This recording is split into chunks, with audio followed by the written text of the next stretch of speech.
प्रिय दोस्तों, भीखाराम डेंडान चैनल पर आपका हार्दिक अभिनंदन एवं स्वागत है। मैं आज आपको हर बार की भांति एक इस तरीक़ा की वीडियो लेके आया हूं कि जो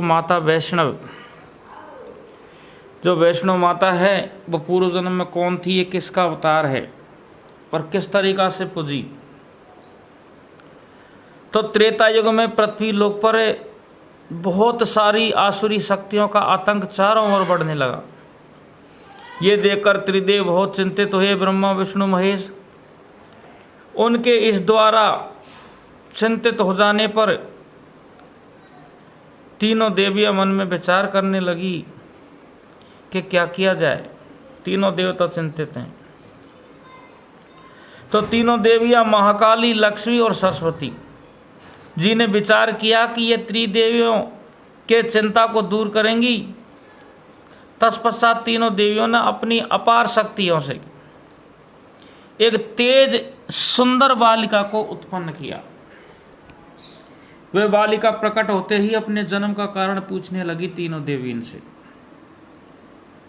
कि माताओं बताओ, मुझे क्यों जन्म दिया है, जन्म देने का क्या कारण है। तो तीनों माताएं बताती हैं कि पृथ्वी लोक पर आसुरी शक्तियों का विनाश करना है आपको। आप जाएं और दक्षिण भारत में रहने वाले विष्णु भक्त रत्नाकर सागर के यहाँ जाकर के जन्म लें। तो तीनों देवी के कहने से वो कन्या रत्नाकर सागर के जाकर के कन्या के रूप में जन्म लेती है। लेकिन जन्म लेने से पहले भगवान विष्णु स्वप्न में सागर को दर्शन देते हैं और कहते हैं कि आपके घर में कन्या का जन्म होगा और जो भक्तों का उद्धार करने वाली होगी। कुछ समय के बाद में रत्नाकर के घर में एक पुत्री का जन्म हुआ। रत्नाकर बड़ा ही प्रसन्न हुआ और उसने अपनी पुत्री का नामकरण करवाया और उसका त्रिकुटा रख दिया। त्रिकुटा बचपन से ही दिव्य ज्ञान प्राप्त करने की प्रबल इच्छा रखती थी। शीघ्र ही त्रिकुटा को ज्ञात हो गया कि ज्ञान परिवार के बीच में रहकर के प्राप्त नहीं हो सकता, अर्थात मुझे परिवार को छोड़ना है और कहीं एकांत में जाकर के भक्ति करना है। तब त्रिकुटा ने अपने पिता को ये बात बताई। तब अपने पिता ने कहा कि बेटी, वैसे तो अभी तुम्हारी उम्र बहुत कम है, लेकिन तुम्हारी इच्छा है तो तुम जा सकती हो और भक्ति कर सकती हो। तो त्रिकुटा समुद्र के किनारे जाकर के एकांत में भक्ति करने के लिए बैठ जाती है। पिताजी आज्ञा दे देता है, क्योंकि पिताजी को पता था, भगवान विष्णु ने स्वप्न में दर्शन दिए थे कि ये बेटी कोई साधारण बेटी नहीं है, ये कोई अवश्य परमात्मा की कृपा से कोई शक्ति का जन्म हुआ है। तो अब पिताजी की आज्ञा से त्रिकुटा समुद्र के किनारे चली गई। एक दिन माता सीता की खोज में भगवान श्री राम समुद्र के किनारे आ जाते हैं और त्रिकुटा की भगवान श्री राम पर नज़र पड़ जाती है। तो वो तुरंत पहचान गई कि ये कोई साधारण मनुष्य नहीं है, स्वयं विष्णु के अवतार प्रभु श्री राम है। वह श्री राम के पास में गई और भगवान से आग्रह किया कि आप मुझे अपने में समाहित कर लें। परंतु श्री राम जी ने समय को उचित नहीं समझा और कहा कि मैं तुम्हारी श्रद्धा से प्रसन्न हूँ, इसलिए आज से तुम्हारा नाम वैष्णवी रहेगा। वनवास के पश्चात मैं तुम्हारे पास में आऊँगा। इधर को भगवान श्री राम है जो लंका जाते हैं, रावण का वध करके सीता को वापस लाते हैं। कुछ दिनों के बाद में अपना भेष बदल करके काफ़ी समय जब बीत जाता है, तब अपना भेष बदल के और त्रिकुटा वैष्णवी के रूप में इंतजार कर रही थी, भक्ति कर रही थी, उसके पास में पहुंच जाते हैं। श्री राम के लिए समाप्त नहीं हुआ, तभी एक बूढ़ा व्यक्ति वैष्णु के समान उपस्थित हो गया और बोला कि तुम अति सुंदर हो और तुम्हारा इस तरह एकांत में वन में रहना उचित नहीं है, तुम मुझसे विवाह कर लो। तो वैष्णवी ने कहा कि चले जाओ यहाँ से, मैं तो पहले से ही प्रभु श्री राम की हो चुकी हूँ। तभी वैष्णव को लगा कि मुझसे कुछ गलती हो गई। जब तक वो कुछ कहती तब तक बहुत देर हो चुकी थी।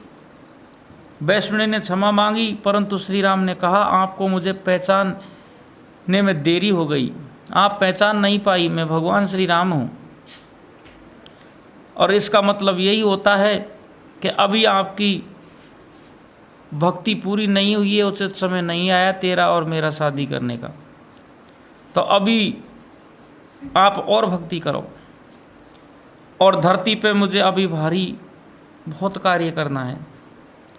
तो त्रेता नहीं बल्कि द्वापर युग भी समाप्त हो गया। और कहा कि जब कलयुग आएगा और कलयुग में अंत में मैं जन्म लूँगा भक्तों का उद्धार करने के लिए और पापियों का नाश करने के लिए।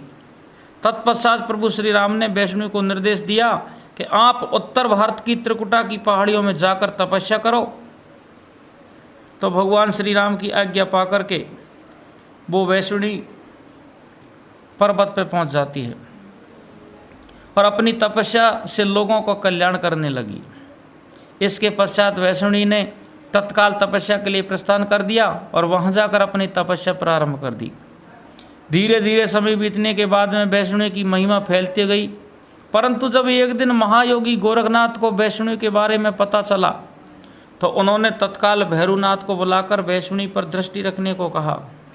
आखिर उसमें ऐसा क्या है कि लोग भारी संख्या में उसके पास में आया जाया करते हैं। भैरव वैष्णवी के ऊपर नज़र रखने लगा। समय बीतने लगा। भैरव मन ही मन वैष्णवी से अलौकिक सुंदरता पर मोहित होकर के उससे प्यार करने लगा। एक दिन भैरवनाथ हिम्मत करके माता वैष्णव के विवाह का प्रस्ताव रखता है कि आप मेरे से शादी करो, परंतु असफल रहा। वहाँ से माता वैष्णवी आगे बढ़ी। रास्ते में उन्हें प्यास लगी। तब वैष्णवी ने एक बाण मार करके जल स्रोत का निर्माण किया और उससे अपनी प्यास बुझाई। वर्तमान समय में इस स्थान को बाण गंगा के नाम से भी जाना जाता है। तत्पश्चात वैष्णवी आगे बढ़ी और उन्होंने एक गुफा के पास में एक सन्यासी को खड़े हुए देखा। वैष्णवी ने महात्मा से कहा कि मैं इस गुफा में तपस्या करने के लिए जा रही हूँ और अंदर कोई नहीं आ सके। तो हे महात्मा, इस बारे में किसी को बताएगा भी नहीं आप। तो गुफा में वैष्णवी ने 9 महीना तक तपस्या की। वर्तमान में इस गुफा का अर्थ कुंवारी के नाम से जाना जाता है। भैरवनाथ माता को ढूंढते ढूंढते वहाँ पहुँच गए, लेकिन गुफा के बाहर खड़े महात्मा ने भैरवनाथ को रोका और कहा, रुक जाओ, वे कोई साधारण स्त्री नहीं है, साक्षात देवी का अवतार है। परंतु भैरवनाथ नहीं माना और गुफा के अंदर चला गया। इस बार वैष्णव के धैर्य को बांध टूट गया और वैष्णव ने माँ देवी का उग्र रूप लेकर के भैरवनाथ का सिर धड़ से अलग कर दिया। तत्पश्चात भैरवनाथ को गलती का एहसास हुआ और भैरवनाथ ने माता से क्षमा मांगी। तत्पश्चात माता ने आशीर्वाद दिया कि भविष्य में भक्तों को हमारे दर्शन के पश्चात जो भी हमारा भक्त दर्शन करने के लिए आएगा और तुम्हारा दर्शन नहीं करेगा तो उसकी मनोकामना पूरी नहीं होगी, उसकी यात्रा अधूरी रहेगी। अर्थात मेरे दर्शन करने के बाद में आपके दर्शन भी करना होगा और जब यात्रा सफल होगी। माता पुनः गुफा में चली गई और अपना मनुष्य का रूप को त्याग करके और 3 मुख वाली पत्थर का रूप धारण कर लिया और माता उसी दिन से 3 मुख जैसे महाकाली, लक्ष्मी और सरस्वती के रूप में पुज गई। तो दोस्तों, ये प्रसंग आपको हमारा कैसा लगा? अगर अच्छा लगा हो तो लाइक करना, कमेंट लिखना, अपने दोस्तों में शेयर करना और अभी तक आपने हमारे चैनल को सब्सक्राइब नहीं किया है तो प्लीज़ सब्सक्राइब कर लेना।